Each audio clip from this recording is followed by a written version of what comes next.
Shalom, selamat pagi, selamat hari Minggu. Bersukacita bagi kita semua karena pagi hari ini kita beri kesempatan. Karena hari ini kita boleh beribadah kembali bersama-sama dengan saudara seiman kita. Dan pastikan hari ini kita siap untuk menerima tubuh dan darah Kristus, amin. Kita berikan sorak-sorai yang paling meriah untuk Tuhan kita Yesus Kristus. Kami buka ibadah kami pagi hari ini Tuhan, hanya di dalam nama Yesus. Saya undang jemaat untuk bangkit berdiri bersama-sama. Oh, Engkau mulia Tuhan. Engkau Raja di atas segala Raja. Kami datang untuk menyembah Engkau Yesus.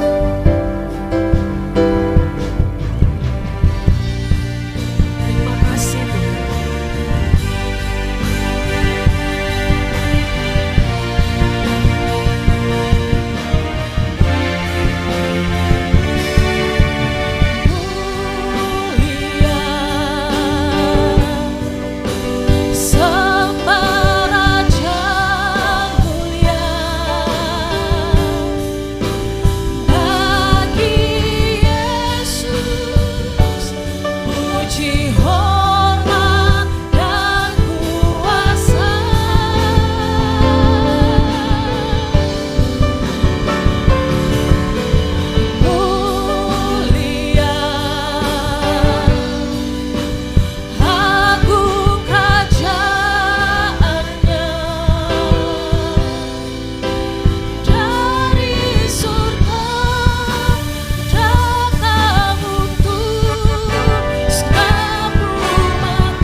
Benar Tuhan, Engkau telah mati dan dibangkitkan jadi Raja di atas segala Raja.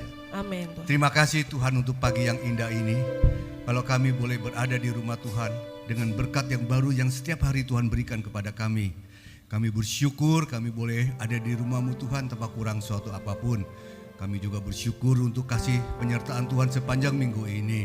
Dan kami tahu Tuhan saat ini Engkau ada di tengah-tengah kami Tuhan. Karena firman-Mu berkata 2-3 orang berkumpul dalam nama-Mu Engkau hadir Tuhan. Oleh karena itu kami mau menyerahkan ibadah ini ke dalam tangan Tuhan. Kami mau serahkan ke dalam tangan-Mu Tuhan, biar Engkau sendiri yang memimpin ibadah ini dari awal, pertengahan hingga akhir dari ibadah ini Tuhan. Dan kami percaya kalau Engkau ada di tengah-tengah kami Tuhan, mujizat pasti terjadi di tempat ini Tuhan. Biarlah Engkau sendiri yang melawat setiap pribadi lepas pribadi yang hadir pada pagi hari ini Tuhan. Sehingga mereka boleh bertumbuh di dalam Engkau Tuhan, menjadi dewasa di dalam Engkau Tuhan. Terima kasih Bapa. Kami juga berdoa untuk setiap daripada kami yang Tuhan percayakan untuk mengambil bagian dalam pelayanan Tuhan. Kami percaya penyertaan Tuhan sempurna atas kami semua. Sehingga apa yang kami berikan itu boleh menyenangkan hati Tuhan. Oleh karena itu sebelum kita masuk dalam ibadah yang lebih lanjut, maka kita akan berdoa seperti yang Tuhan ajarkan kepada kita semua.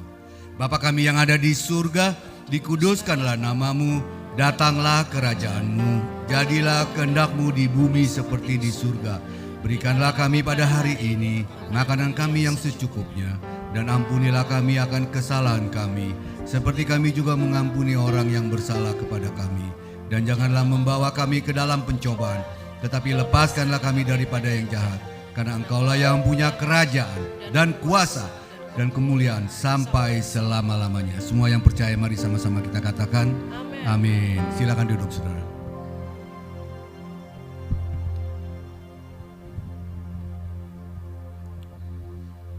Mari Bapak Ibu kita tumpangkan tangan atas anak-anak kita. Bapak, kami mengucap syukur, terima kasih Tuhan untuk setiap anak-anak yang Tuhan percayakan pada gereja kami. Kami berdoa dalam nama Yesus Tuhan, kiranya perlindungan Tuhan sempurna atas mereka. Mereka dilindungi di dalam rumah, mereka dilindungi di luar rumah, dan mereka dilindungi dari pergaulan buruk di dunia ini. Bapak, kami berdoa biarlah anak-anak ini boleh menjadi contoh bagi kawan-kawan mereka, bagaimana hidup benar di dalam Kristus. Dan kami percaya anak-anak yang takut akan Engkau bertumbuh menjadi anak yang sehat, anak yang pandai, anak yang takut akan Tuhan, dan anak yang diberkati Tuhan.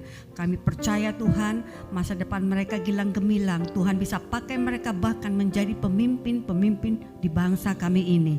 Terima kasih Tuhan juga memberkati orang tua mereka yang mendidik mereka biar hidup takut akan Tuhan. Tuhan cukupkan segala kebutuhan anak-anak ini Tuhan. Dan orang tua mereka juga boleh menjadi contoh bagi anak-anak ini bagaimana hidup benar di hadapan Tuhan. Kami memberkati setiap anak di dalam nama Bapa. Kiranya berkat daripada Bapa, Putra dan Roh Kudus selalu menyertai anak-anak ini. Dalam nama Yesus. Amin.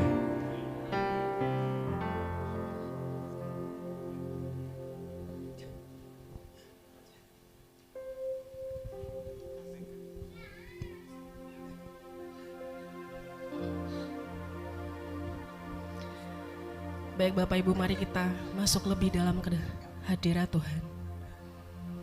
Kami bawa rindu kami Tuhan.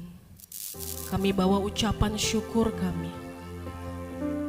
Karya keselamatan yang sudah Tuhan kerjakan membawa kami ada sampai hari ini. Kami mau nyatakan bahwa Yesus yang terindah dalam hidup kami.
selama-lamanya Tuhan. Kami menyembah Engkau Tuhan. Mari sama-sama kita nyanyikan. Ku datang dengan syukurku, membawa kerinduanku, Yesus. Ingin ku menyenangkan-Mu. Oh, karya-Mu begitu indah bagi kami Tuhan. Karya-Mu indah bagiku, kasih yang menyelamatkanku, Yesus. Inilah persembahanku. Kami bawa hati kami Tuhan. Ku membawa hatiku, hanya Engkau di hidupku,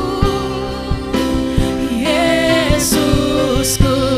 Kau terindah, selamanya ku menyembah-Mu. Ku membawa hidupku, inilah persembahanku untuk Yesusku yang terindah. Selamanya ku menyembah-Mu. Ku membawa hatiku. Senang jemaat tuh bangkit berdiri bersama-sama, tetap dalam hadirat Tuhan. Oh Yesus, Yesusku, Kau terindah. Selamanya ku menyembah-Mu. Ku membawa hidupku, inilah persembahanku untuk Yesusku yang terindah. Selamanya ku menyembah-Mu. Kami bawa hati kami Tuhan, membawa hatiku. Oh, hanya Engkau di hidup kami satu-satunya Tuhan. Yesusku, Kau terindah. Selamanya ku menyembah-Mu.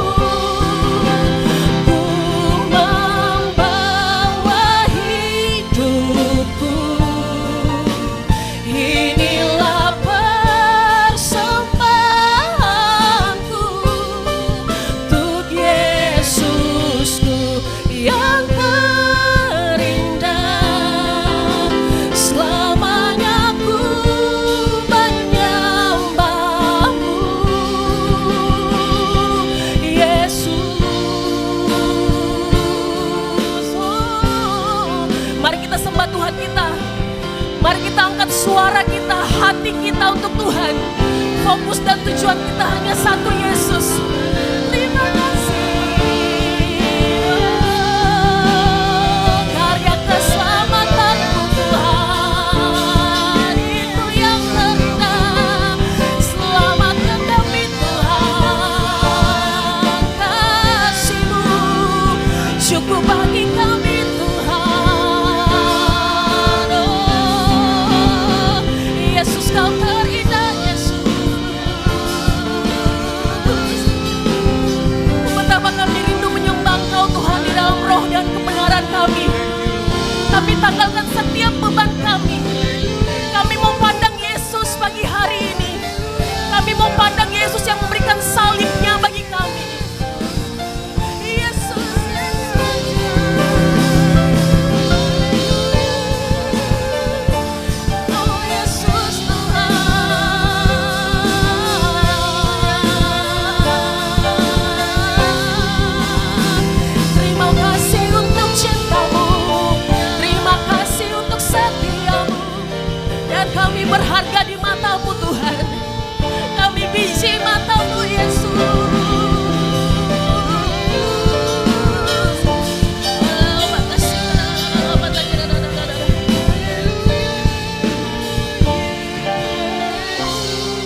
angkat suaramu untuk Tuhan.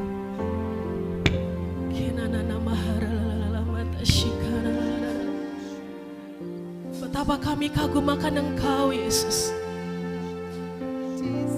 Engkau yang terindah dalam hidup kami. Melihat hidup kami, Tuhan.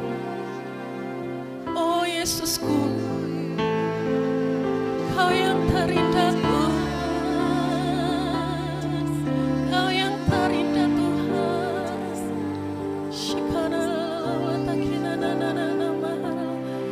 Mari angkat ucapan syukurmu untuk Tuhan pagi hari ini. Jangan hiraukan kiri dan kananmu. Pribadi lepas pribadi bersama dengan Tuhan pagi hari ini. Sebab Tuhan hadir di tempat ini. Yesus, menyembahmu Bapa, memujimu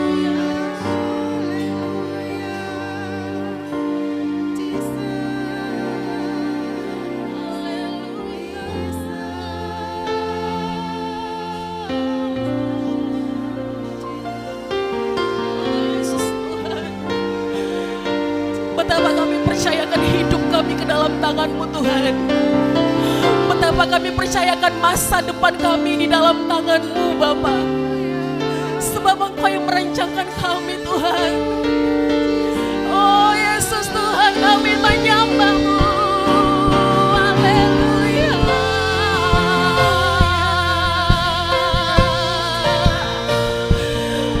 Kami melihat hidup kami Tuhan. Kami ada sampai hari ini karena Engkau Yesus.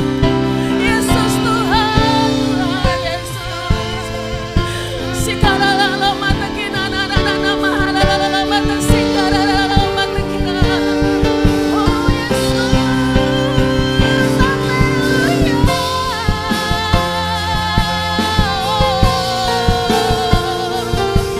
Yesus Tuhan.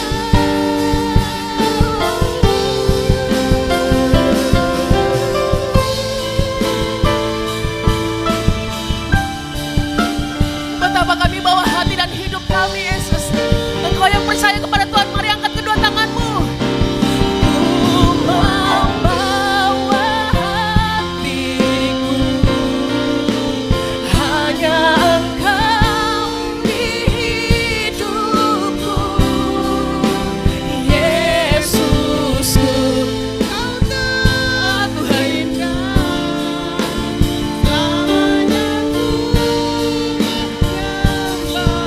Kami bawa hidup kami Tuhan. Ku membawa hidupku. Inilah persembahanku untuk Yesusku yang terindah. Selamanya ku menyembah-Mu, Yesus.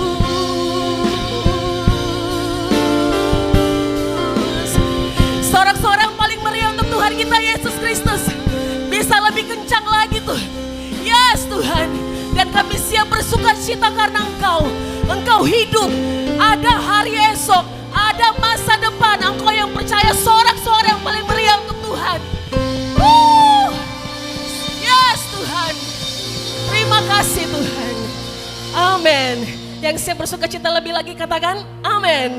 Boleh colik kiri kanan. Ada Yesus, ada hari esok.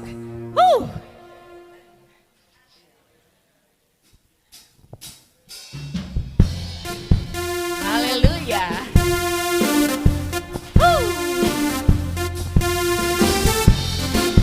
Boleh tepuk tangan yang paling kencang untuk Tuhan hari ini.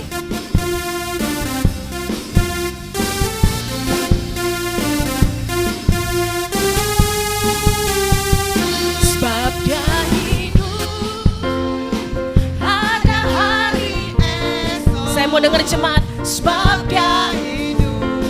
Oh, katakan dalam kata. Amin.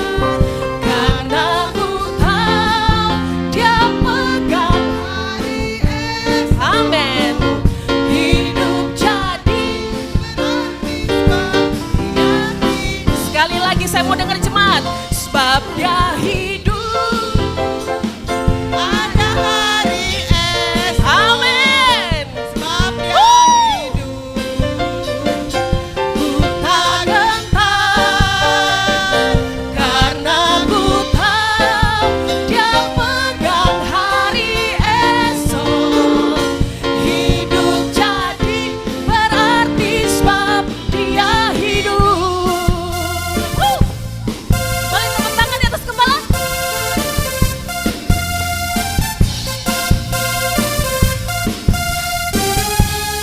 Sama-sama nyanyikan. Anak Allah, Yesus namanya, menyembuhkan. Oh, dia menyucikan dan memulihkan. Bahkan mati tebus engkau dan saya. Tebus dosaku. Kubur kosong membuktikan dia hidup. Sekali lagi nyanyikan anak Allah. Anak Allah, Yesus namanya. menyembuhkan, menyucikan, bahkan mati tebus dosaku. Kubur kosong membuktikan dia hidup. Boleh angkat tangan sama-sama.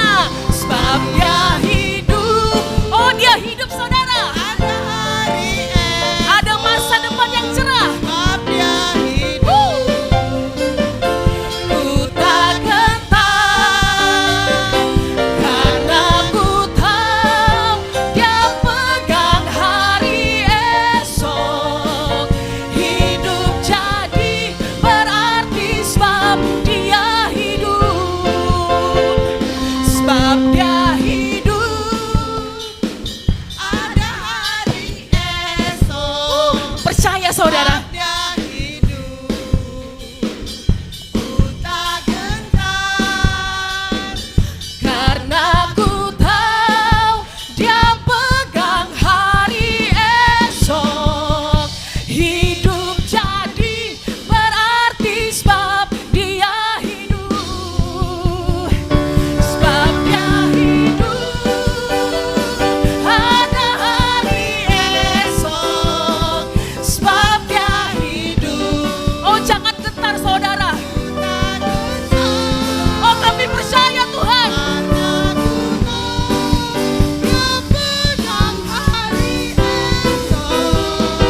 Hidup jadi berarti sebab dia hidup.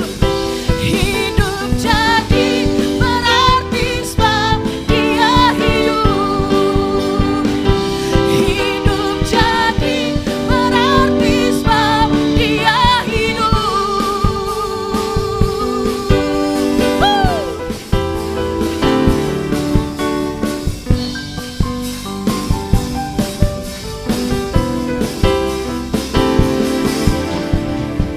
Amin. Satu-satunya jalan kebenaran ada di dalam siapa Bapak Ibu? Yesus. Kurang kencang. Siapa namanya? Yesus. Kita berikan sorak-sorak yang paling meriah untuk Yesus. Woo! Boleh tepuk tangan? Huh. Ya. Woo! Yes. Hey.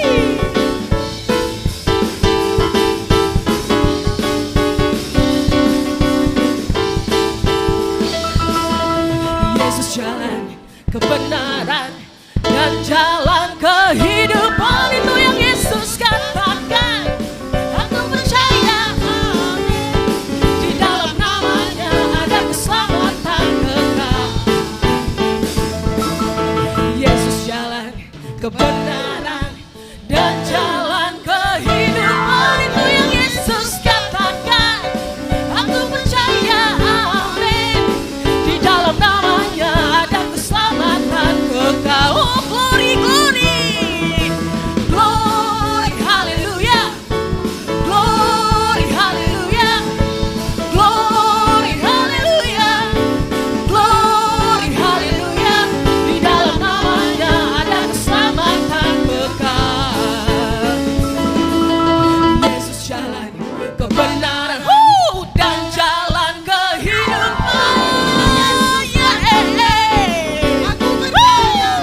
Capek saudara?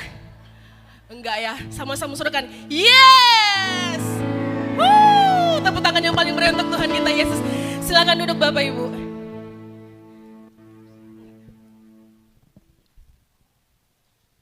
Puji nama Tuhan, luar biasa Tuhan disenangkan dengan pujian kita. Haleluya. Haleluya. Dia Allah yang besar, Dia layak dipuji, Dia layak ditinggikan. Haleluya.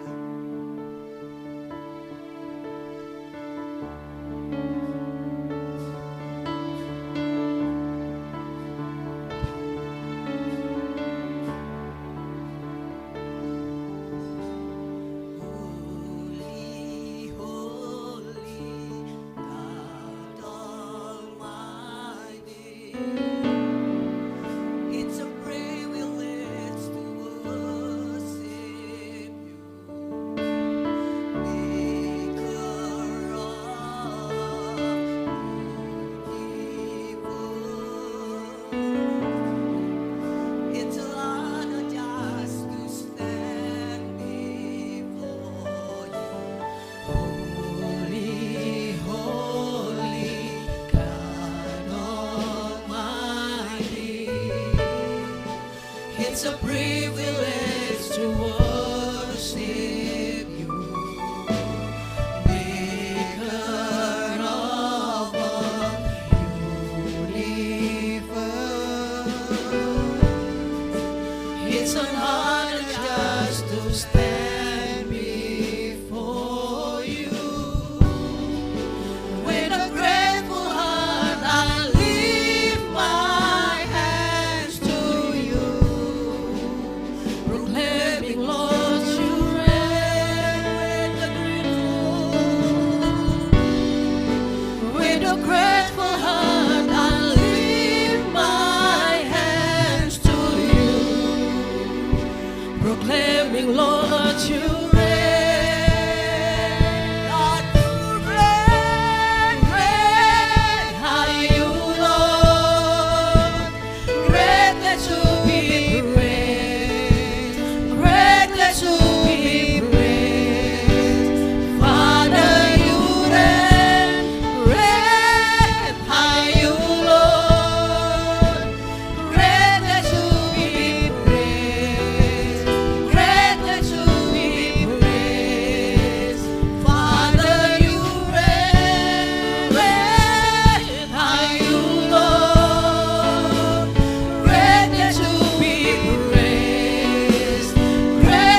greatly to be praised, greatly to be praised. Father, you reign, great are you, Lord, greatly to be praised, greatly to be praised.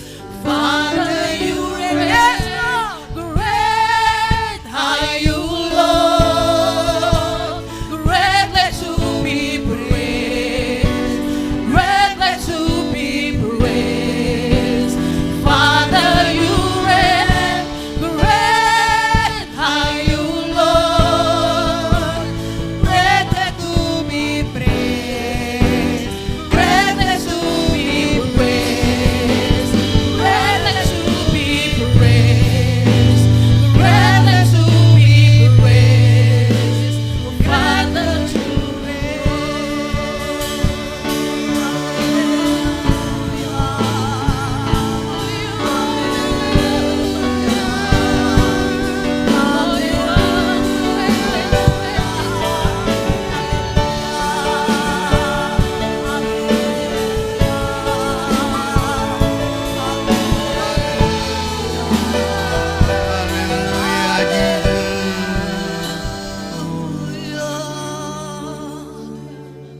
Thank you Jesus.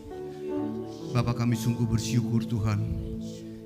Kalau pada pagi ini Tuhan, kami diberi kesempatan untuk boleh mendengarkan sebagian daripada firman-Mu Tuhan. Kami bersyukur atas segala kasih kebaikan Tuhan. Kami tahu Engkau ada di tengah-tengah kami saat ini Tuhan. Berbicaralah melalui hamba-Mu yang tidak ada apa-apanya ini Tuhan. Hamba butuh urapan daripada-Mu Tuhan. Terima kasih Bapa. Biarlah jemaat Tuhan yang hadir pada pagi hari ini boleh diberkati Tuhan dengan firman yang akan disampaikan Tuhan. Terima kasih Bapa. Dalam nama Yesus kami berdoa dan mengucap syukur. Semua yang percaya mari sama-sama kita katakan amin. Silakan duduk saudara. Shalom, shalom saudara, selamat pagi, selamat pagi.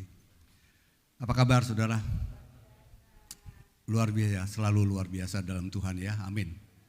Baiklah saudara, tema firman Tuhan pada pagi hari ini, jangan membuat Tuhan menangis lagi. Jangan membuat Tuhan menangis lagi. Kenapa saudara saya ambil tema ini? Karena seringkali tanpa kita sadari, saudara dan mungkin saya juga, seringkali kita melanggar firman Tuhan. Seringkali kita mengabaikan firman Tuhan karena kedegilan hati kita. Seringkali kita tidak taat, tidak setia kepada Tuhan. Kita pikir, kita lakukan ini, kita tidak perlu Tuhan. Seringkali kita seperti itu, saudara yang dikasih Tuhan.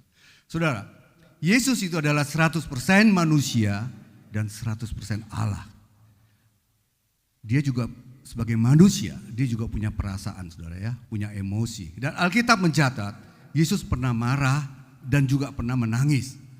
Tetapi motif kemarahan Yesus dan substansi tangis Yesus itu berbeda dengan manusia saudara.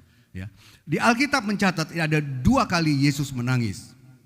Yang pertama, Yesus menangis dalam peristiwa kematian Lazarus. Itu yang pertama saudara. Yang kedua, Yesus menangis ketika dia masuk ke dalam kota Yerusalem. Saudara yang dikasih Tuhan, mari coba kita lihat mengapa Yesus menangis melihat kematian Lazarus. Coba kita buka Alkitab kita di dalam Yohanes yang ke-11 ayat pertama sampai 7. Saya bacakan saudara ya. Yohanes 11 ayat pertama sampai 7. Ada seorang sedang sakit namanya Lazarus. Ia tinggal di Betania, kampung Maria dan adiknya Marta. Jadi Maria dan Marta ini kakak adik. Dia punya saudara namanya Lazarus. Maria ialah perempuan yang pernah meminyaki kaki Tuhan dengan minyak mur dan menyekaknya dengan rambutnya. Dan Lazarus yang sakit itu adalah saudaranya. Kedua perempuan itu mengirim kabar kepada Yesus, Tuhan, dia yang engkau kasihi sakit. Ketika Yesus mendengar kabar itu, ia berkata, penyakit itu tidak akan membawa kematian, tetapi akan menyatakan kemuliaan Allah. Sebab oleh penyakit itu, anak Allah akan dimuliakan. Ayat yang kelima, Yesus memang mengasihi Marta dan kakaknya itu Maria dan juga Lazarus. Namun setelah didengarnya bahwa Lazarus sakit, ia sengaja tinggal 2 hari lagi di tempat di mana ia berada. Tetapi sudah itu ia berkata kepada murid-muridnya, mari kita kembali ke Yudea. Di ayat yang ke-11, demikianlah perkataannya, dan sesudah itu ia berkata kepada mereka, Lazarus saudara kita telah tertidur, tetapi aku pergi ke sana untuk membangunkan dia dari tidurnya. Maka kata murid-murid itu kepadanya, Tuhan, jikalau ia tertidur, ia akan sembuh. Tetapi maksud Yesus ialah tertidur dalam arti mati. Sedangkan sangka mereka, Yesus berkata tentang tertidur dalam arti biasa. Karena itu Yesus berkata dengan terus terang, Lazarus sudah mati. Tetapi syukurlah aku tidak hadir pada waktu itu, sebab demikianlah lebih baik bagimu, supaya kamu dapat belajar percaya. Marilah kita pergi sekarang kepadanya. Saudara, dari perikop firman Tuhan ini kita bisa mengetahui bahwa hubungan antara Marta, Maria, Lazarus dengan Yesus, mereka memiliki hubungan yang begitu erat. Ya. Yesus sangat mengasihi mereka bertiga. Mereka adalah sahabat-sahabat Yesus. Dan ketika Lazarus sakit, Maria dan Marta mengirimkan seorang messengers yang membawakan pesan dan mengatakan bahwa saudara yang engkau kasih itu sakit. Lalu Yesus katakan, Lazarus akan baik-baik saja. Penyakit itu tidak akan membawa kematian, tapi kenyataan Lazarus mati kan saudara. Ya. Nah, lalu Yesus sengaja tinggal 2 hari di situ saudara. Yesus sengaja tinggal 2 hari di tempat di mana dia berada. Nah saudara, sebetulnya pada saat messengers itu datang, yang bawa pesan itu datang, kemungkinan Lazarus itu sudah mati saudara. Ya. Karena jarak dari tempat di mana Yesus berada ke tempat Lazarus itu kurang lebih 32 kilometer. Dan itu harus ditempuh dengan berjalan kaki 1 hari. Ya. Nah, messenger itu datang dari tempatnya Lazarus ke Yesus kan 1 hari. Yesus tinggal 2 hari. Ya, hari berikutnya Yesus berangkat. Berarti itu hari keempat Yesus berangkat. Dan Yesus tiba di sana, Lazarus sudah dikuburkan dan dikatakan sudah 4 hari.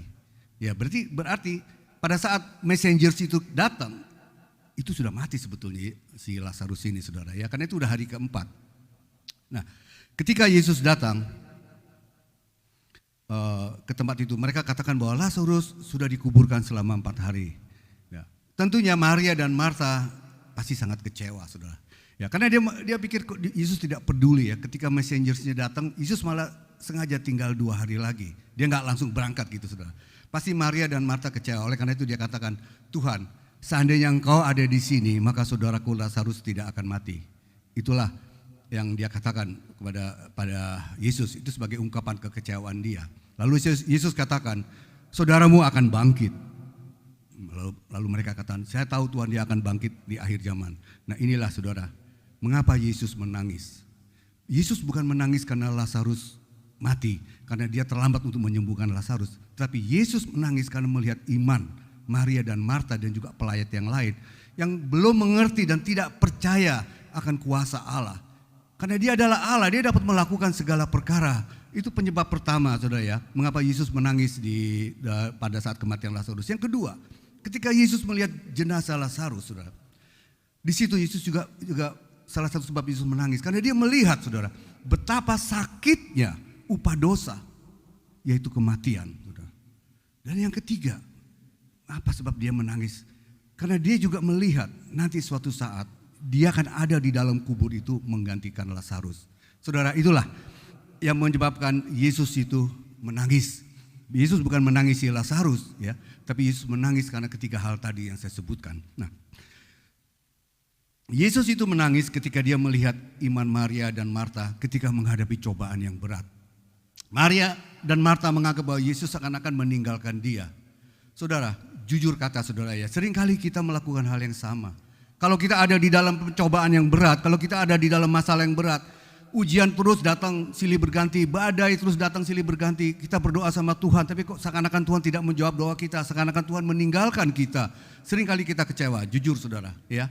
Seringkali kita kecewa, kok seakan-akan Tuhan meninggalkan kita, kok Tuhan enggak, mana katanya Tuhan itu dapat menolong kita.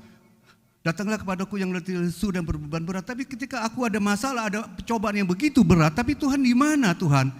Kok Tuhan nggak datang? Kok Tuhan nggak datang menolong kami? Ya, seringkali kita kecewakan itu, saudara ya. Nah, saudara dikasih Tuhan, saya mau beritahu kepada saudara ya, camkan ini saudara. Allah sekali-kali tidak akan pernah meninggalkan orang yang dikasihinya. Katakan amin saudara. Ya, Dia tidak pernah meninggalkan orang yang dikasihinya. Lalu apa yang sedang dia perbuat? Allah sedang mempersiapkan sesuatu yang jauh lebih besar dari apa yang saudara doakan dan harapkan. Ya, buktinya waktu kebangkitan Lazarus, saudara. Lazarus itu sakit, dia Tuhan, dia nggak perlu datang, dia juga dapat mengatakan kan, ya kan? Tuhan nggak perlu datang, dia dapat mengatakan Lazarus sembuh, maka dia pasti akan sembuh, saudara. Tapi Tuhan mau memberikan sesuatu yang jauh lebih besar dari sekedar untuk menyembuhkan Lazarus, saudara. Ya, seperti perwira di Kapernaum. Coba kita lihat ayatnya. Di dalam Matius 8 ayat yang ke-5 sampai ke-10. Matius 8 ayat yang ke-5 sampai ke-10, saudara. Di situ dikatakan,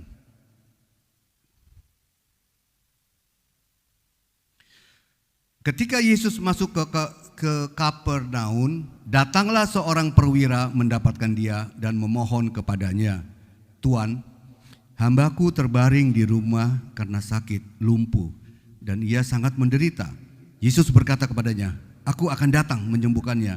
Tetapi jawab perwira itu kepadanya, "Tuan, aku tidak layak menerima Tuan di dalam rumahku. Katakan saja sepatah kata, maka hambaku itu akan sembuh. Sebab aku sendiri seorang bawahan, dan di bawahku ada pula prajurit. Jika aku berkata kepada salah seorang prajurit itu pergi, maka ia pergi. Dan kepada seorang lagi datang, maka ia datang. Ataupun kepada hambaku, kerjakan ini, maka ia akan mengerjakannya." Setelah Yesus mendengar hal itu, heranlah ia dan berkata kepada mereka yang mengikutinya, "Aku berkata kepadamu, sesungguhnya iman sebesar ini tidak pernah aku jumpai pada seorang pun di antara seorang Israel." Di ayat ke-13, saudara, lalu Yesus berkata kepada perwira itu, "Pulanglah dan jadilah kepadamu seperti apa yang engkau percaya." Maka pada saat itu juga sembuhlah hambanya. Saudara, Yesus bisa melakukan hal yang sama kepada Lazarus kan, saudara? Karena Yesus itu adalah Tuhan yang tidak dibatasi oleh waktu dan tidak dibatasi oleh jarak. Dia dapat melakukan hal seperti itu, tapi dia tidak melakukan hal itu. Kenapa? Karena dia sedang mempersiapkan sesuatu peristiwa yang jauh lebih besar dari hanya sekedar menyembuhkan Lazarus, saudara. Ya, seperti apa yang dikatakan di dalam Efesus 3 ayat 20. Bagi dialah yang dapat melakukan jauh lebih banyak daripada yang kita doakan atau pikirkan, seperti yang ternyata dari kuasa yang bekerja di dalam kita. Saudara yang dikasihi Tuhan, ada sebuah cerita, saudara ya. Ada seorang anak kecil, anak SD. Dia tinggal bersama orang tuanya dan hidup mereka sangat prihatin, saudara. Dari keluarga yang sangat miskin, saudara. Nah, setiap hari anak ini sekolah dan dalam perjalanan sekolah dia melewati sebuah toko sepatu, saudara. Dan setiap pulang sekolah, anak ini selalu berhenti di depan estalase sepatu. Dia lihat di situ karena ada sepasang sepatu yang warnanya biru, itu yang menjadi idola dia, saudara. Dia sangat menginginkan sepatu itu, tapi apa daya, saudara. Dia dari keluarga yang tidak mampu. Untuk makan sehari-hari aja orang tuanya harus berjuang mati-matian, saudara. Dan sepatu yang dia pakai udah tidak layak lagi. Tapi dia hanya bisa berdoa kepada Tuhan. "Tuhan, aku mau sepatu itu, Tuhan. Aku tidak tahu bagaimana caranya, tapi aku tahu Engkau berkuasa." Itu yang dia katakan sambil dia tersenyum-senyum. Dia ngebayangin, saudara, dia pakai sepatu itu, saudara. Hari demi hari berjalan, minggu demi minggu berjalan, bulan demi bulan berjalan. Setiap pulang sekolah dia selalu berhenti di depan toko itu. Dan dia melihat sepatu yang dia inginkan. Dan dia berdoa kepada Tuhan. Suatu ketika, saudara, di depan toko itu ada toko lagi, ada seorang bapak selalu memperhatikan anak ini. Dia lihat setiap jam segini, anak ini selalu ada di depan toko itu. Lalu dia datang, saudara, dia menghampiri anak ini. "Nak, apa yang sedang kamu lakukan? Kok tadi saya lihat kamu kok senyum-senyum sendiri, ketawa-tawa sendiri?" "Oh ya Pak, saya itu berdoa sama Tuhan saya. Karena saya menginginkan sepatu itu, Pak. Tapi saya nggak punya uang dan nggak mungkin saya bisa memiliki sepatu itu. Tapi saya tetap berdoa kepada Tuhan karena bagi Tuhan tidak ada yang mustahil." Akhirnya bapak ini terharu, saudara, hatinya tersentuh. Dia katakan kepada anak ini, "Ayo ikut saya masuk ke dalam." Kaget anak ini, saudara. "Ayo ikut saya masuk." Setelah di dalam, "Kamu ambil sepatu yang kamu mau, cari ukuran yang pas." "Betul ini Pak, betul," dia bilang. Akhirnya dia cubit-cubit tangannya, saudara. Mimpi apa enggak ya? Ternyata sakit dicubit. Oh, berarti bukan mimpi, saudara. Ya. Dan lalu dia buru-buru ambil sepatu itu, saudara. Setelah dia dapat sepatu itu, dia peluk sepatu itu sama dia, saudara ya. Terus bapak ini bilang, "Sekarang kamu cari lagi sepasang sepatu." "Loh, ini udah cukup Pak. Nanti kalau sepatu itu rusak, kamu bisa pakai sepatu yang satu lagi." "Benar Pak." Dia bilang, cepat sebelum saya berubah pikiran, kata bapak itu. Lalu dia cari sepatu yang lain. Akhirnya dia dapat 2 pasang sepatu, saudara.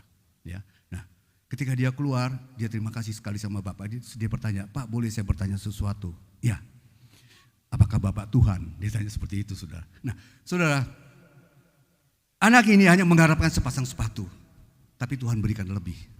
Itulah Tuhan kita, saudara. Ya, itulah Tuhan kita. Jadi kalau saat ini kita sedang menunggu jawaban dari Tuhan, bersabarlah. Ada waktu Tuhan, dan Tuhan tahu waktu yang terbaik buat kita semua. Tuhan sedang mempersiapkan sesuatu yang jauh lebih besar dari apa yang saudara doakan dan saudara harapkan. Ya, mungkin masalah saudara besar, tapi Yesus jauh lebih besar dari masalah saudara. Dia akan membawa kita dalam kemenangan untuk lepas dari setiap masalah, saudara ya. Percayalah, ada saatnya, akan tiba saatnya. Air mata kita jatuh bukan karena masalah yang kita hadapi. Air mata kita jatuh karena Tuhan telah menjawab doa-doa kita, bahkan memberikan lebih dari apa yang kita doakan. Amin, saudara. Itulah Tuhan kita, saudara ya. Itulah Tuhan kita. Itu yang dilakukan Yesus terhadap Lazarus. Dia bukannya sekedar menyembuhkan Lazarus, tapi dia membangkitkan Lazarus. Maka dia katakan kepada murid-muridnya, Lazarus itu tidak mati, dia tertidur. Karena Tuhan akan bangkitkan dia. Ya, Tuhan melakukan perkara yang jauh lebih besar dari apa yang kita doakan dan kita harapkan. Itu yang pertama, saudara ya. Nah, kenapa Yesus menangisi Lazarus? Yang kedua, di sini saya mencatat, Yesus menangisi kota Yerusalem, saudara.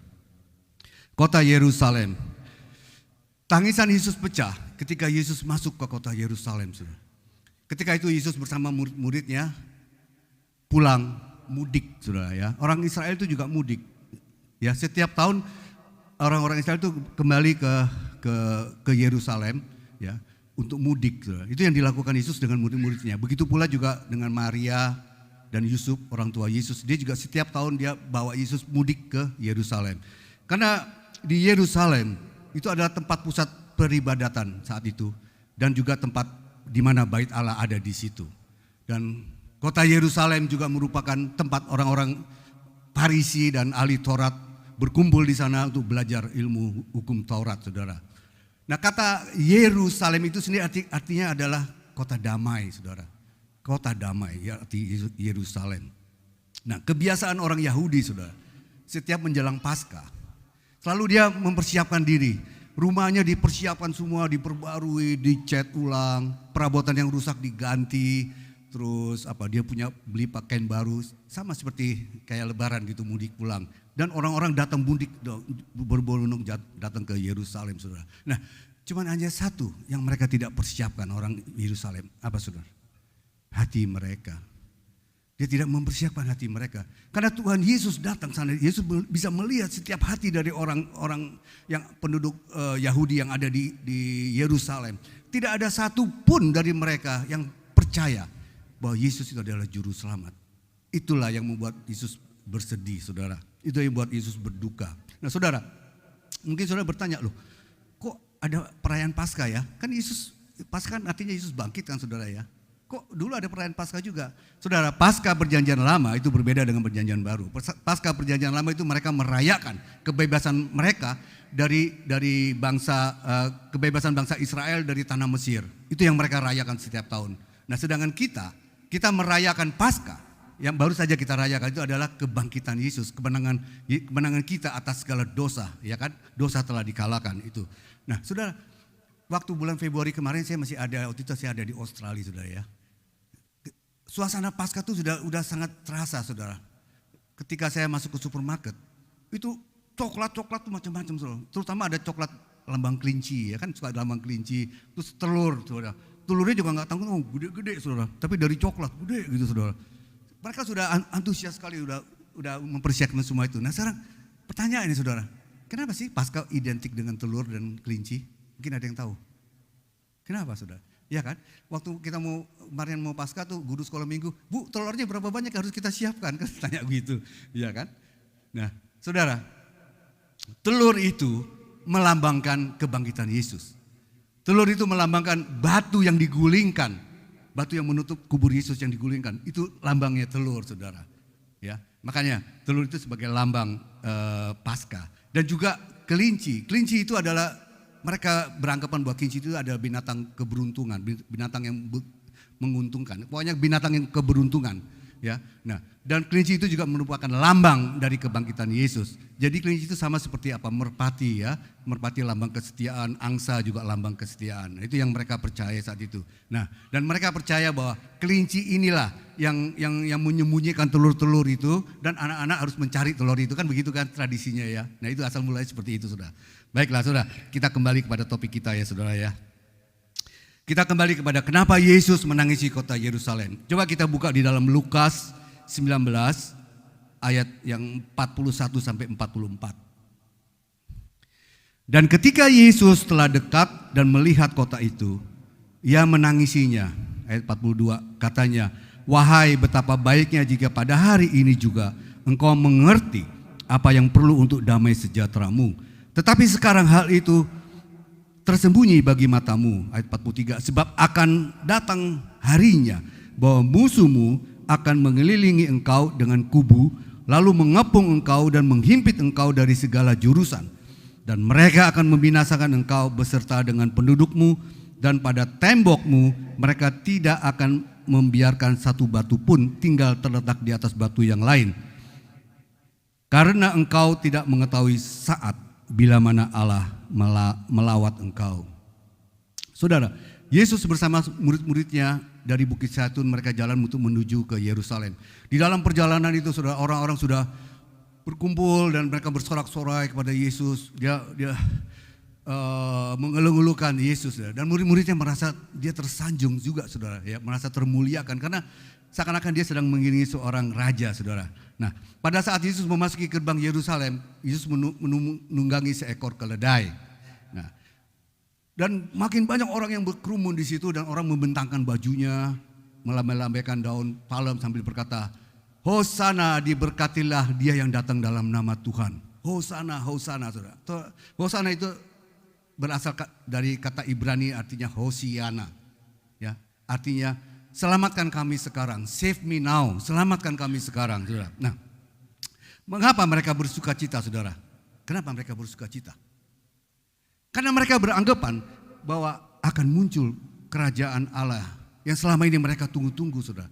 Dan mereka berpikir bahwa Yesus itu adalah orang yang menggenapi janji Allah. Dia adalah Mesias, artinya orang yang diurapi untuk menjadi seorang raja, untuk membebaskan dia dari penjajahan Romawi saat itu, saudara. Itu yang ada di dalam pikiran mereka, saudara. Mereka katakan bahwa inilah orang Mesias yang kami tunggu, seperti apa yang dikatakan di dalam kitab Daniel. Coba kita lihat apa yang dikatakan dalam kitab Daniel 9 ayat 25. "Maka ketahuilah dan pahamilah, dari saat firman itu keluar, yakini bahwa Yerusalem akan dipulihkan dan dibangun kembali sampai pada kedatangan seorang yang diurapi, seorang raja. Ada 70 kali 7 masa dan 62 kali 7 masa. Lamanya kota itu akan dibangun kembali dan tanah lapang paritnya, tetapi di tengah-tengah kesulitan." Saudara, inilah yang ditunggu-tunggu oleh bangsa Israel. Dan ketika Yesus masuk ke Yerusalem, dia pikir Yesus itulah Mesias, orang yang diurapi Tuhan, yang ditunggu untuk memimpin bangsa Israel, saudara. Dari sini dikatakan ada 7 kali 7 masa dan 62 kali 7 masa. Artinya selama masa 483 tahun akan berlangsung suatu keputusan untuk membangun kembali kota Yerusalem. Dan mereka berharap, mereka menganggap bahwa Yesus seorang Mesias secara lahiriah. Mereka berpikir secara lahiriah, artinya Yesus lah yang akan membebaskan mereka dari penjajahan bangsa Romawi. Yesus lah yang akan menjadi raja, seperti apa yang ada di dalam kitab Daniel ini, saudara. Tetapi Yesus datang bukan sebagai Mesias secara lahiriah, tetapi Yesus datang sebagai Mesias secara rohani, saudara. Jauh lebih penting dari secara lahiriah. Dia datang untuk keabadian, untuk kekekalan. Dia datang untuk menyelamatkan dunia. Ya, dia bukan sebagai raja yang mereka harapkan, raja di bumi, tapi dia adalah raja yang mendamaikan antara manusia dengan Allah. Saudara, ketika Yesus disambut, apakah Yesus happy gitu, gembira saudara. Waktu dia disanjung-sanjung tinggi, dia dilukan, ya, dikatakan Hosana, diberkatilah dia yang datang dalam nama Tuhan, bajunya dibuka untuk Yesus berjalan seperti karpet merah gitu saudara. Apakah Yesus bahagia? Apakah Yesus merasa tersanjung? Jujur saudara ya, kita sebagai manusia kalau kita dipuji kan pasti gimana GR gitu saudara ya, ya kan? Jujur aja kalau manusia. Apakah Yesus merasa seperti itu? Di Alkitab tidak mencatat seperti itu saudara. Justru Yesus menangisi kota Yerusalem. Dia tidak merasa tersanjung, dia tidak merasa gembira, tapi justru dia menangisi kota Yerusalem. Nah, kenapa Yesus menangisi kota Yerusalem saudara? Ada 3 alasan. Di sini saya mencatat ada 3 alasan. Mengapa Yesus menangisi kota Yerusalem? Yang pertama, Yesus menangisi kota Yerusalem karena penduduk Yerusalem salah mengerti dari kedatangan Yesus. Penduduk Yerusalem menyambut Yesus sebagai Mesias, orang yang diurapi. Dan dia mengharapkan bahwa Yesus inilah yang akan menjadi raja yang diutus Allah untuk mengembalikan kejayaan Daud, takhta Daud dan Salomo, saudara. Itu yang dalam pikiran mereka. Selama ini mereka dijajah oleh bangsa Romawi. Yesus ini adalah yang akan membebaskan mereka dari penjajahan bangsa Romawi. Nah, ketika mereka mengetahui saudara bahwa Yesus bukan Mesias yang mereka harapkan. Nah ini saudara ya, ini manusia, jelek manusia tuh. Gampang sekali berubah saudara. Ketika dia mengetahui bahwa Yesus bukan adalah Mesias yang mereka harapkan. Lalu yang tadinya mereka mengeluh-ngeluhkan Yesus, yang tadinya mereka memuja-muja Yesus, dia bisa berbalik menjadi seorang pembunuh. Mereka menjadi seorang pembunuh. Dia katakan apa? Salibkan dia, salibkan dia. Luar biasa bukan saudara ya? Itu hanya berselang kurang dari 1 minggu. Saudara yang dikasihi Tuhan, bukankah kita seringkali melakukan hal yang sama saudara? Ketika kita mengalami cobaan yang berat saudara, ya, ketika doa kita tidak dijawab oleh Tuhan, seringkali kita akhirnya berbalik, kita tinggalkan Tuhan, kita katakan, udahlah nggak usah Tuhan-Tuhanan lah, berdoa sama Tuhan juga nggak pernah dijawab doanya, bilang gitu. Seringkali kita juga melakukan hal yang sama, saudara. Seringkali kita juga menyalibkan Yesus dengan kelakuan dan perbuatan kita. Nah itu alasan yang pertama, kenapa Yesus menangis, saudara ya? Karena penduduk Yerusalem itu salah mengerti mengenai kedatangan Yesus yang pertama. Yang kedua, karena kota dan penduduk Yerusalem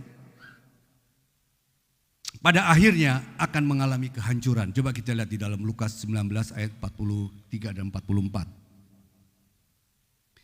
Sebab akan datang harinya bahwa musuhmu akan mengelilingi engkau dengan kubu, lalu mengepung engkau dan menghimpit engkau dari segala jurusan. Dan mereka akan membinasakan engkau beserta dengan pendudukmu. Dan pada tembokmu mereka tidak akan membiarkan satu batu pun tinggal terletak di atas batu yang lain, karena engkau tidak mengetahui saat bila mana Allah melawat engkau. Sudah tangis alasan Yesus menangisi kota Yerusalem yang kedua, karena Yesus melihat kehancuran kota Yerusalem dan penduduk Yerusalem. Kira-kira sekitar 70 tahun kemudian saudara, ada seorang jenderal bernama Jenderal Titus. Dia mengepung kota Yerusalem, dia menyerbu dan dia menghancurkan kota Yerusalem rata dengan tanah saudara.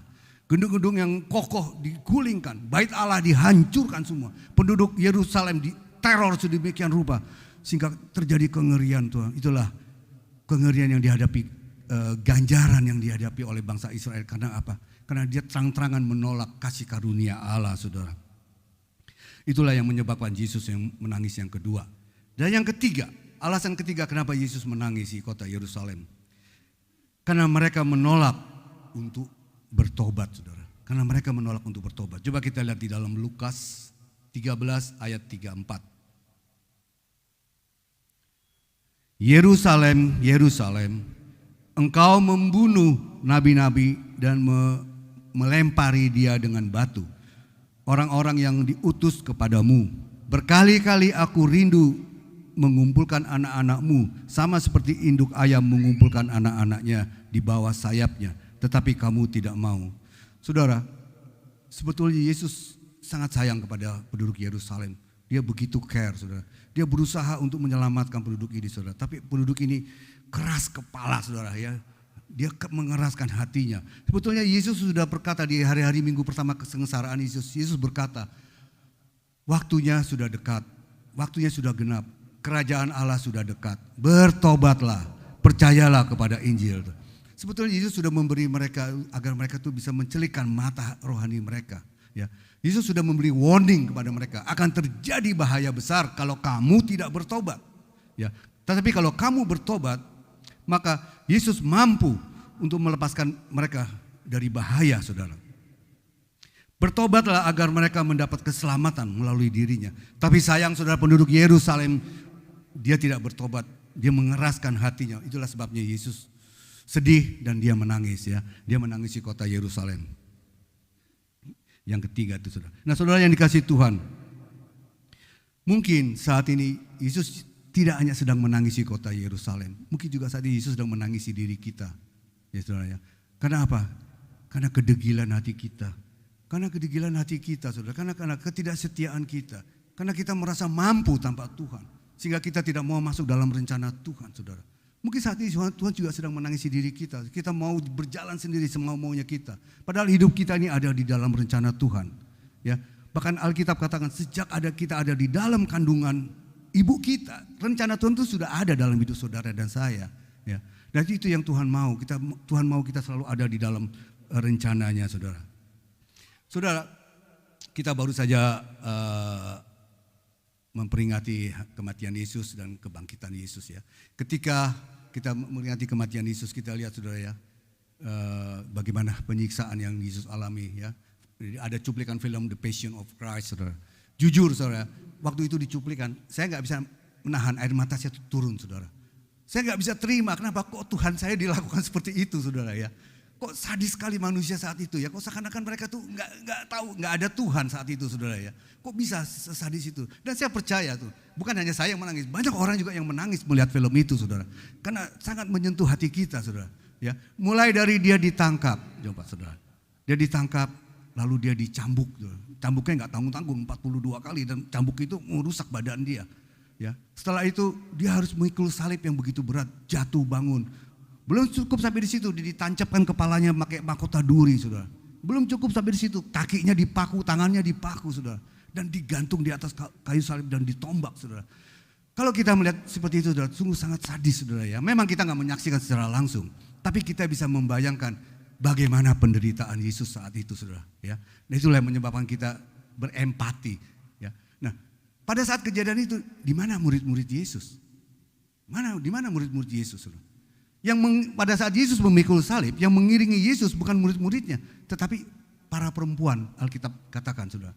Para perempuan itu menangisi dan meratapi Yesus. Ya, dia menangisi karena dia empati akan apa yang terjadi pada Yesus, saudara. Ya, nah, apakah salah mereka menangisi? Tidak salah.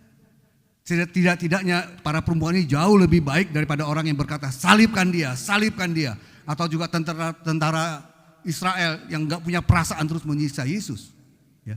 Tapi apa Tuhan memuji perempuan-perempuan ini? Tuhan tidak kata seperti itu. Alkitab katakan apa? Jangan tangisi diriku, tapi tangisilah dirimu. Itu yang Alkitab katakan. Itu yang Tuhan katakan kepada perempuan ini. Artinya apa, saudara? Artinya Tuhan mau kita menangisi diri kita, artinya kita menangisi dosa-dosa kita. Dosa-dosa kita itulah yang membuat Yesus disalib. Dosa-dosa kita itulah yang membuat dia mati di atas kayu salib. Itu yang harus kita tangisi, saudara. Nah, itu yang Yesus maksud. Kita harus menangisi dosa-dosa kita, saudara yang dikasih Tuhan. Saudara, sebagai penutup, saudara ya, ada sebuah cerita. Ada seorang guru sedang mengajar, guru sedang bercerita di depan murid-muridnya. Guru ini bercerita, ada sepasang suami istri dan seorang anak kecil. Mereka berlayar naik kapal pesiar, saudara. Nah, ketika mereka sudah beberapa hari ada di kapal pesiar itu, tiba-tiba ada announcement berita mengabarkan bahwa akan terjadi kapal itu akan tenggelam karena mesin di dalam kapal itu, salah satu mesin di dalam kapal itu meledak, saudara. Mereka panik semua kan, saudara. Mereka pergi lari mencari skoci. Tahu ya, saudara, skoci kapal yang untuk menyelamatkan itu kan ada. Nah, karena begitu banyak orang sehingga akhirnya ada skoci yang terakhir dan suami istri ini berlari menuju ke skoci itu. Tetapi saudara, di situ hanya tersedia satu bangku. Gak bisa lebih, saudara. Akhirnya dengan cepat si sang suami melompat ya masuk ke dalam itu, bawa anaknya, lalu dia duduk di situ. Sang istri hanya bisa melihat, saudara. Dia hanya bisa melihat, dan perahu makin jauh. Dia hanya bisa berteriak-teriak kepada suaminya, saudara. Kira-kira apa yang istri katakan pada suaminya, saudara? Guru ini juga bertanya kepada murid-muridnya.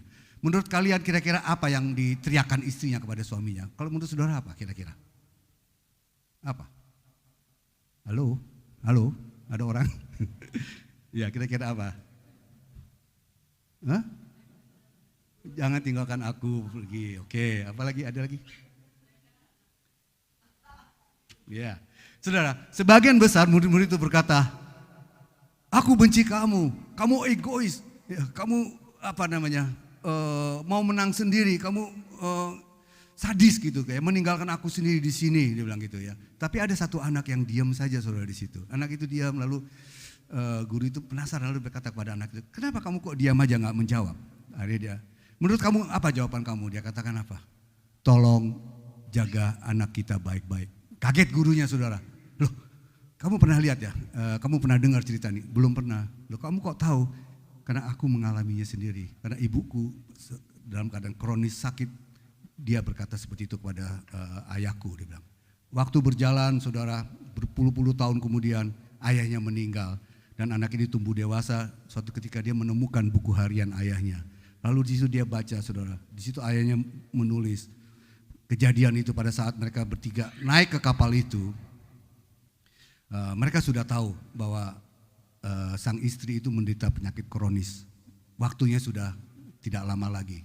Dia akan meninggal, saudara, akan mati. Tapi untuk membahagiakan istrinya, maka suami ini mengajak untuk naik ke kapal pesiar, saudara. Ya, mereka bertiga. Dan ketika kapal itu akan tenggelam, saudara. Ya, suaminya menulis surat, seandainya aku harus memilih, aku memilih mati bersama engkau di dasar laut. Ya, tetapi karena anak kita, ya, karena anak kita, dia harus mempertahankan anak ini, harus bertumbuh, harus hidup. Ya, jadi akhirnya aku melompat ke dalam Sukoci untuk mempertahankan hidup agar anak ini bisa tumbuh, ya, juga bisa hidup itu. Jadi alasan suaminya ini meninggalkan istri itu bukan karena dia egois, tapi karena dia harus membesarkan anak ini. Makanya itu yang dikatakan istrinya, tolong jaga baik anak-anak kita. Dan ternyata, saudara, anak yang pendiam itu adalah anak yang ada di dalam kapal itu, saudara, ya. Nah, saudara, dari cerita ini kita bisa mengambil kesimpulan, saudara, ya, bahwa tidak ada kemenangan tanpa pengorbanan. Betul, saudara, ya. Tidak ada kemenangan tanpa pengorbanan. Kita sudah diselamatkan oleh Tuhan Yesus. Kita telah menang dari maut. Tapi ada yang dikorbankan, kan, saudara? Siapa, saudara? Yesus. Yesus berkorban untuk kita semua agar kita bisa menang. Kita menang dari maut, saudara. Kita bisa diselamatkan. Tapi ada pengorbanan yang begitu luar biasa yang harus dihadapi. Saudara yang dikasihi Tuhan, pengorbanan Yesus sudah cukup, saudara, ya. Jangan ditambah lagi, ya. Jangan buat dia menangis lagi, saudara. Sudah cukup pengorbanan yang begitu sangat menderita, saudara, ya. Kalau manusia aja nggak mungkin sanggup, saudara. Ya. Tapi Tuhan harus melakukan semua itu. Kalau tidak ada pengorbanan, maka tidak akan ada pengampunan dosa, kan, saudara, ya. Ya. Jadi kita bisa menang dari dosa karena ada yang berkorban untuk kita. Oleh karena itu jangan menangis lagi. Mulai saat ini, saudara, mari kita buat Yesus itu tersenyum, saudara. Buat dia tersenyum dan bangga akan kita. Ya. Bagaimana caranya? Ya, kita taat melakukan apa yang menjadi dia perintahkan. Kita melakukan, kita mengatakan apa yang dia katakan dan melakukan apa yang dia lakukan. Hidup kita bisa jadi berkat, bisa jadi garam dan terang dunia. Karena itu yang kalau kita mau menyenangkan hati Tuhan, kita harus bisa tuh menjadi garam dan terang. Kita bisa menjadi berkat bagi banyak orang. Itu yang Tuhan inginkan. Jadikanlah segala bangsa muridku. Itu amanat agung Tuhan yang terakhir, saudara. Saudara mau, saudara? Amin, ya. Jangan buat Yesus menangis lagi, ya, saudara, ya. Cukup 2 kali saja, saudara, ya. Ya, kiranya firman ini boleh menjadi berkat buat kita semua. Amin. Mari kita persiapkan untuk masuk dalam perjamuan kudus.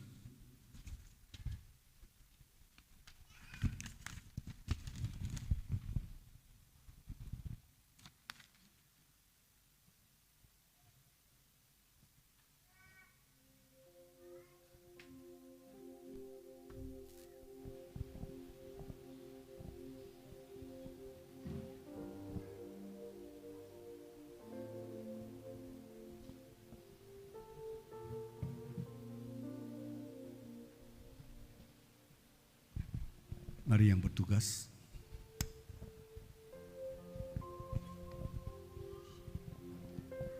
Saudara, kita persiapkan hati kita untuk menerima tubuh dan darah Kristus. Mari kita berdoa. Bapa, kami sungguh bersyukur untuk kasih-Mu yang begitu besar, pengorbanan yang begitu besar Tuhan. Kami bersyukur, kami bangga punya Allah seperti Engkau Tuhan. Karena kami tahu tidak ada Allah yang seperti Engkau mau berkorban untuk kami orang berdosa Tuhan. Pada kesempatan siang hari ini Tuhan, di depan hamba ada roti dan anggur sebagai lambang kasih Tuhan yang begitu besar dalam hidup kami. Kami sungguh mensyukuri atas kasih-Mu Tuhan. Sebelum kami makan dan minum roti dan anggur-Mu ini Tuhan, kami mohon ampun. Ampuni kami Tuhan atas segala kesalahan kami yang kami lakukan sepanjang minggu ini Tuhan. Apapun yang kami lakukan yang membuat Engkau bersedih, yang membuat Engkau menangis lagi Tuhan. Ampuni kami Tuhan. Layakkan kami untuk bisa menerima tubuh dan darah-Mu yang kudus. Terima kasih Bapak. Dalam nama Yesus kami berdoa dan mengucap syukur. Amin.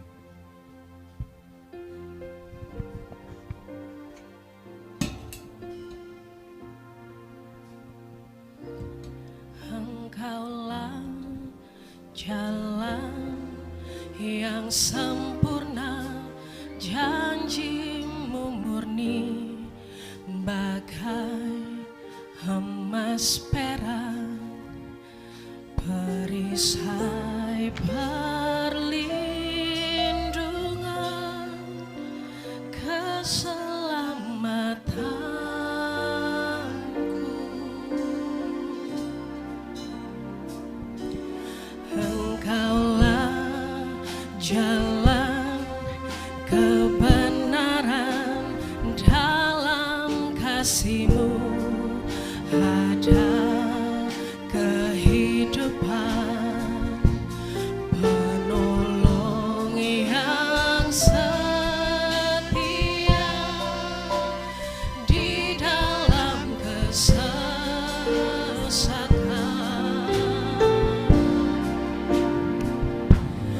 Bagaikan langit yang membentang, begitu luas kasih Tuhan, tiada terhitung. Pertolongan-Mu di dalam hidupku.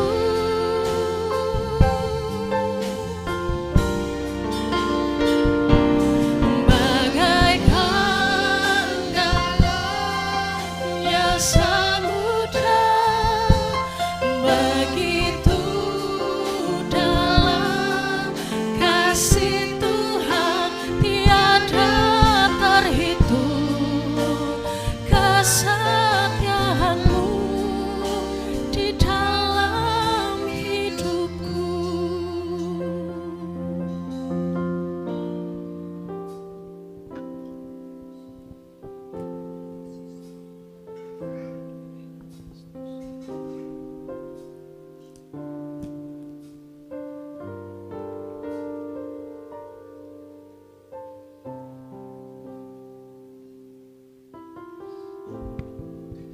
Ada di antara saudara yang belum mendapat roti dan anggur?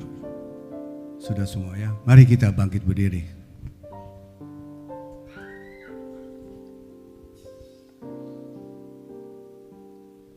Mari kita angkat roti di atas kepala kita. Sebab apa yang telah kuteruskan kepadamu telah aku terima dari Tuhan, yaitu bahwa Tuhan Yesus pada malam waktu Ia diserahkan mengambil roti, dan sesudah itu Ia mengucap syukur atasnya, Ia memecah-mecahkannya dan berkata, inilah tubuhku yang diserahkan bagi kamu. Perbuatlah ini menjadi peringatan akan aku. Saudara, kita angkat roti di atas kepala kita dan saudara ikuti doa saya. Terima kasih Tuhan Yesus buat tubuh Kristus yang terpecah, yang memberikanku kepastian hidup kekal di surga, yang menyempurnakan tubuh, jiwa dan rohku, yang menjadikanku warga kerajaan Allah, yang berhak untuk menerima segala janji dan berkat-berkat Allah. Terima kasih Tuhan Yesus, karena melalui tubuh Kristus yang terpecah, mengubah sifat dan karakterku, sehingga hidupku dibaharui, hatiku dibaharui, pikiranku dibaharui, perkataanku dibaharui, keluargaku dibaharui, dan masa depanku dibaharui. Terima kasih Tuhan Yesus, karena melalui tubuh Kristus yang terpecah, penyakitku disembuhkan.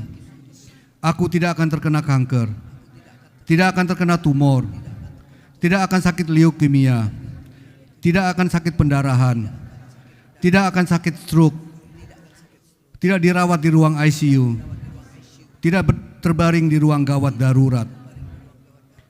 Jantungku sehat, paru-paruku sehat, ginjalku sehat, leverku sehat, lambungku sehat, segala kelemahan tubuhku, segala kutuk penyakit, dan segala penderitaanku sudah diselesaikannya di atas kayu salib.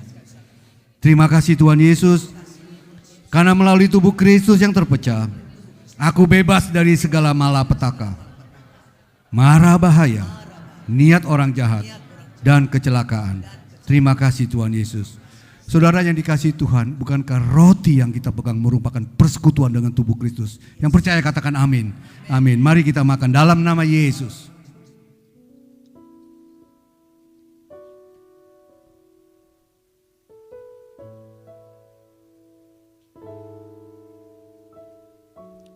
Mari kita angkat cawan di atas kepala kita. Demikian juga ia mengambil cawan sesudah makan, lalu berkata, cawan ini adalah perjanjian baru yang dimeteraikan oleh darahku.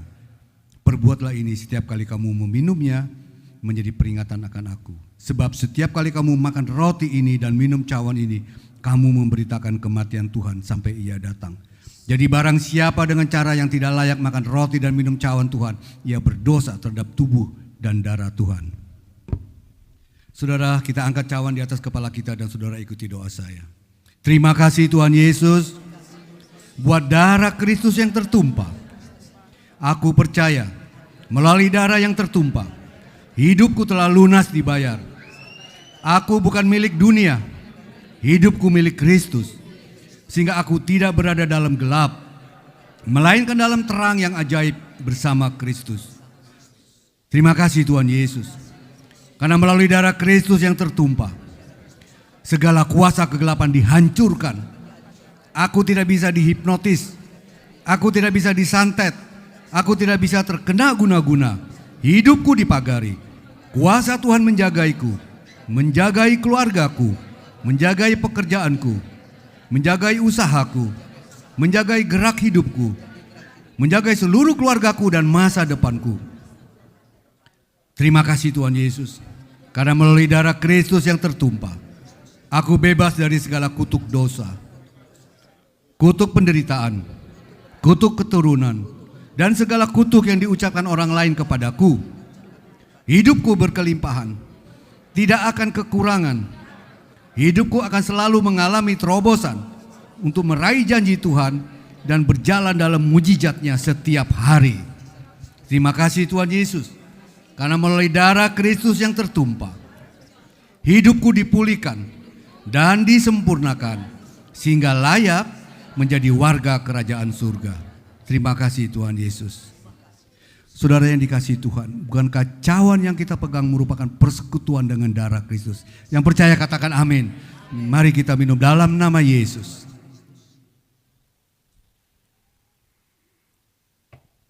Saudara, mari kita angkat suara kita untuk sebagai ucapan syukur kita, terima kasih kita kepada Tuhan, kita menyembah Dia. Haleluya Jesus. Thank you Lord Jesus. Oh haleluya Yesus Tuhan. Haleluya, haleluya. Terima kasih Yesus. Terima kasih untuk pengorbanan-Mu Tuhan. Begitu besar kasih-Mu Tuhan, sehingga Engkau mau mati bagi kami. Oh, terima kasih Yesus.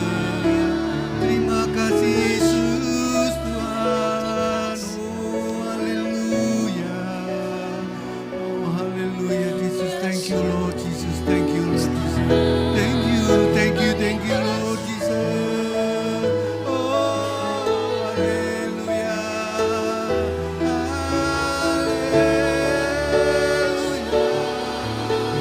Haleluya.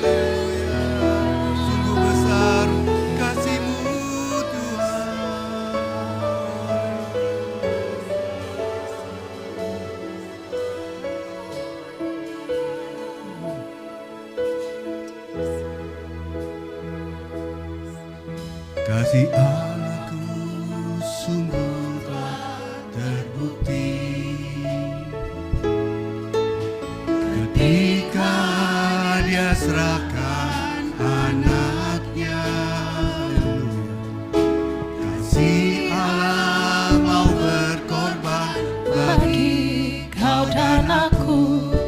Tak ada kasih seperti kasih-Mu. kasih Allah. Kasih Allahku sungguh telah terbukti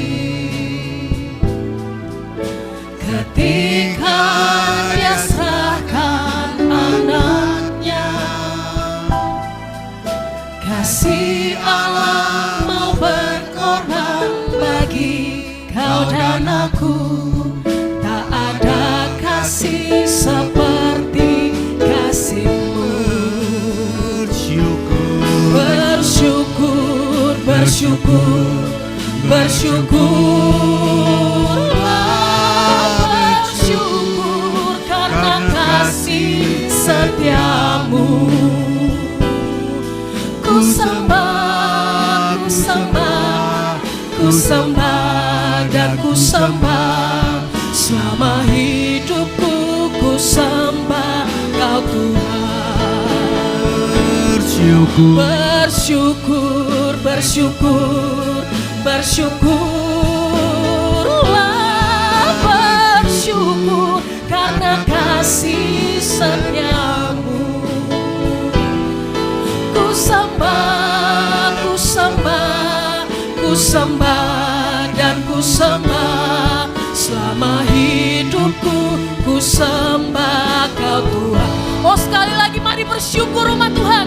Bersyukur, bersyukur, bersyukurlah, bersyukur karena kasih setiamu. Oh, kami sembah Engkau Tuhan selama hidup kami. Ku sembah, ku sembah dan ku sembah. Selama hidupku ku sembah Kau Tuhan. Selama hidupku ku sembah Kau Tuhan. Selama hidupku ku sembah Kau Tuhan. Kita berikan sorak-sorai yang paling meriah untuk Tuhan. Yes, amin. Silakan duduk Bapak Ibu semuanya. Puji nama Tuhan, Bapak Saudara. Tiba saatnya kita mau membawa persembahan untuk pekerjaan Tuhan. Para petugas, kami persilahkan. Ya, puji nama Tuhan. Mari kita satukan hati kita dalam doa. Segala kemuliaan hanya bagi nama-Mu ya Bapa.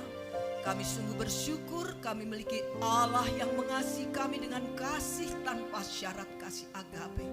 Engkau telah memberikan tubuh dan darah-Mu untuk keselamatan jiwa kami, memerdekakan kami dari segala kutuk dosa, kutuk maut, memerdekakan kami dari segala sakit penyakit. Thank you Lord Jesus. Haleluya. Terima kasih Bapa. Bapa, tiba saatnya kami akan membawa persembahan untuk pekerjaan Tuhan. Engkau yang sudah memberikan yang terbaik dalam kehidupan kami. Kami juga membawa persembahan yang terbaik untuk kemuliaan nama Tuhan. Di dalam Yesus Kristus kami siap memberikan yang terbaik. Haleluya. Amin.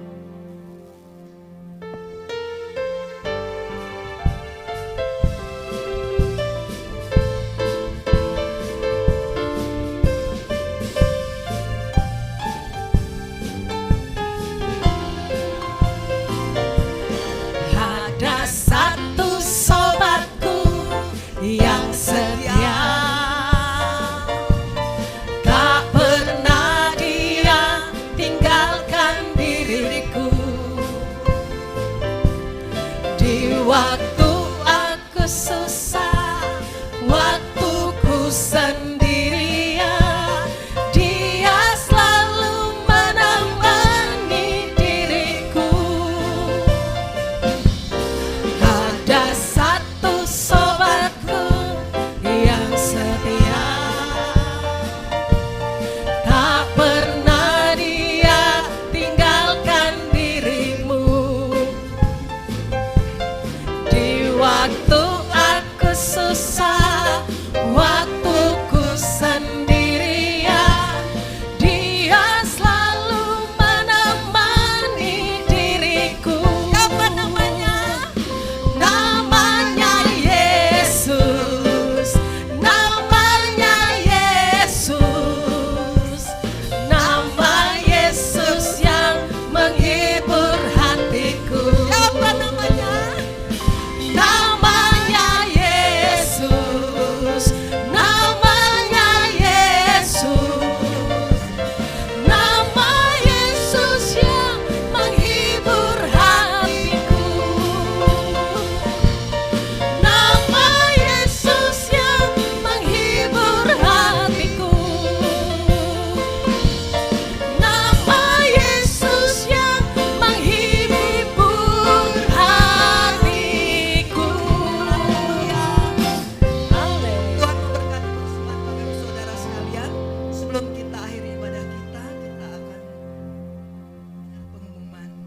Ya, selanjutnya saya persilahkan Pak Immanuel untuk pimpin doa syafaat.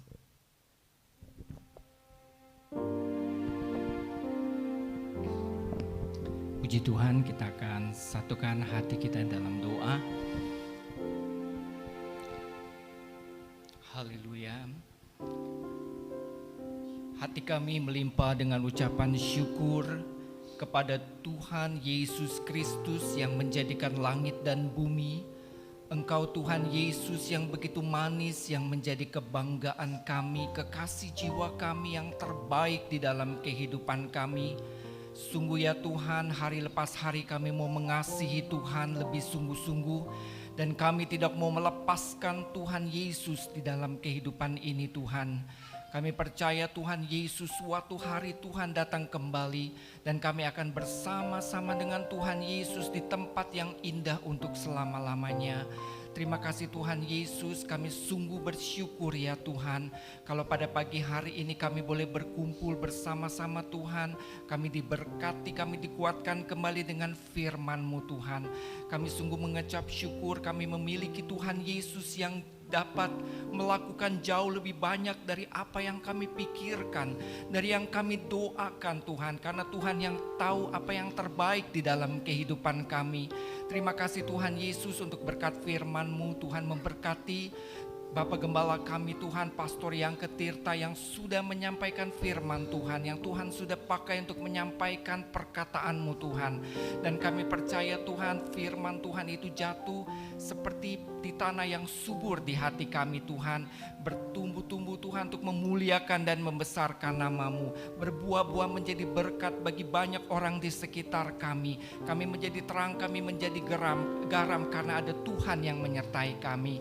Tuhan Yesus memberkati pelayanan hamba-Mu Tuhan, Pastor Yangke Tirta bersama dengan Pastor Yanti Tirta Tuhan. Tuhan di dalam segala hal yang dikerjakan, dilakukan Tuhan buat berhasil.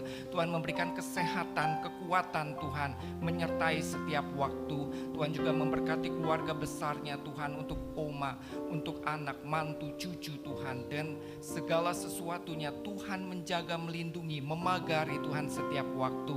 Kami juga berdoa Tuhan untuk Pastor senior kami Gilbert Lumoindong bersama dengan istri Ibu Rendra, mantu, cucu Tuhan, dan juga segala pelayanan yang dilakukan Tuhan. Pelayanan Tuhan, pekerjaan-pekerjaan Tuhan, dimanapun Tuhan hamba-Mu pergi Tuhan, Tuhan menyertai dan memakai Tuhan. Bahkan Tuhan Yesus membawa bangsa ini Tuhan hari lepas hari kepada pertobatan yang sungguh-sungguh, mencari Tuhan, meninggalkan dosa Tuhan, melakukan apa yang berkenan kepada Tuhan. Tuhan Yesus juga memberkati Tuhan seluruh bangsa dan negara kami, Indonesia tercinta ini Tuhan. Bapak Presiden, Bapak Jokowi, wakil, para menteri, TNI, Polri, Kejaksaan, semua Tuhan, sampai bagian-bagian yang paling kecil. Tuhan Yesus, biar bangsa ini memiliki hati yang takut akan Tuhan, mencari Tuhan, meninggalkan dosa. Bahkan Tuhan Yesus semakin hari semakin berkenan akan bangsa ini Tuhan. Kami rindu pertobatan yang besar terjadi Tuhan di negara kami Indonesia. Tuhan Yesus, Tuhan melihat Tuhan, Tuhan tahu segala sesuatunya. Dan biarlah setiap anak-anak Tuhan yang ada di negara ini Tuhan bangkit dan menjadi saksi Tuhan, menjadi terang Tuhan Yesus dimanapun anak-anak-Mu berada. Dan Tuhan yang juga memakai kehidupan kami semua yang ada di tempat ini. Terima kasih Tuhan Yesus, kami menyerahkan Tuhan segala sesuatunya ke dalam tangan-Mu, karena kami percaya Tuhan, Tuhan yang kami sembah, Tuhan yang adalah pengharapan kami, Tuhan yang hebat, Tuhan yang sanggup melakukan segala hal, Tuhan yang tidak terbatas. Terima kasih Tuhan, kami menaikkan syukur di dalam nama Tuhan Yesus Kristus. Haleluya, amin.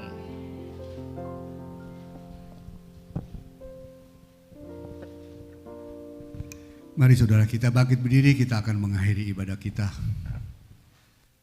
Bapak, kami sungguh bersyukur dan berterima kasih Tuhan, karena kami tahu Engkau ada di tengah-tengah kami saat ini, hingga ibadah boleh berjalan dengan tertib dan penuh sukacita. Khususnya firman yang telah ditaburkan Tuhan. Kami rindu Tuhan, anak-anak-Mu di tempat ini boleh menjadi pelaku-pelaku daripada firman-Mu Tuhan. Jangan hanya mendengar firman Tuhan tapi tidak berbuat apa-apa, tapi jadikanlah kami pelaku-pelaku daripada firman-Mu. Amin. Sehingga rencana Tuhan di dalam dunia ini dapat digenapi oleh karena kami melakukan apa yang menjadi kehendak Tuhan dalam hidup kami. Berkati setiap daripada kami yang hadir pada pagi hari ini Tuhan.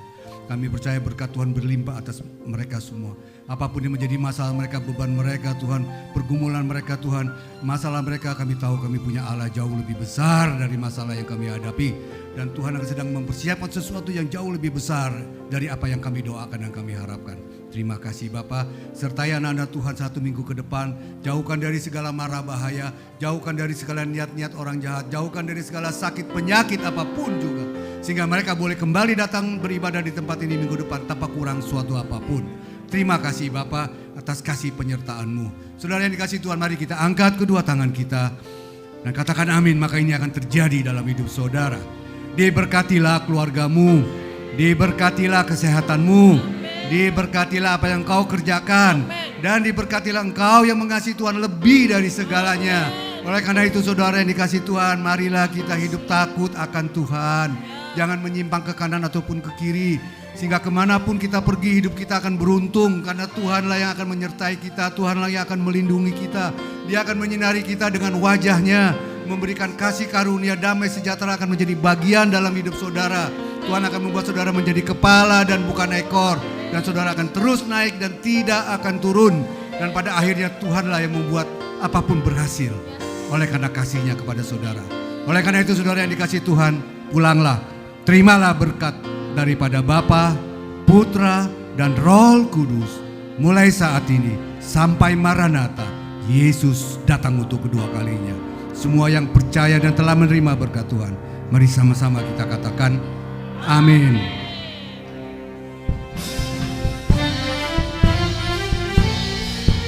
El Shaddai, El Shaddai, Allah Maha Kuasa. Dia besar, Dia besar, El Shaddai mulia, El Shaddai, El Shaddai, Allah Maha Kuasa. Berkat-Mu melimpah bagi setiap kami Tuhan. Berkat-Nya melimpah, El Shaddai.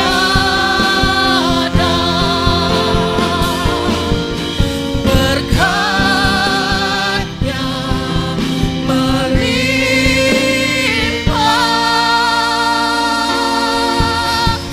El Shaddai.